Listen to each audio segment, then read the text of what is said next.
Salve, tifosi napoletani, oggi abbiamo una notizia esplosiva che tiene tutti col fiato sospeso. Restate sintonizzati, fan, perché cerchiamo sempre di portarvi le notizie più recenti e rilevanti.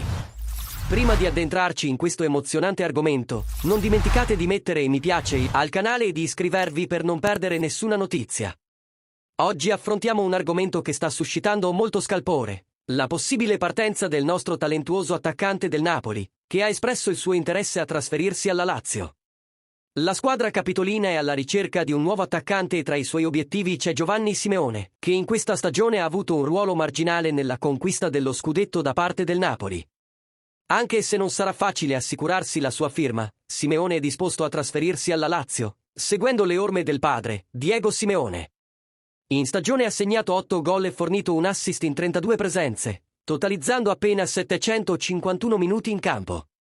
Alla ricerca di rinforzi in questa finestra invernale di trasferimenti, la Lazio ha contattato il Napoli per esplorare un possibile accordo per Simeone, dopo aver deciso di allontanare Arkadiusz Milik a causa delle sue elevate richieste salariali e del suo desiderio di rimanere alla Juventus. Claudio Lotito, presidente della Lazio, ha parlato con Aurelio De Laurentiis, suo collega al Napoli, di un possibile trasferimento.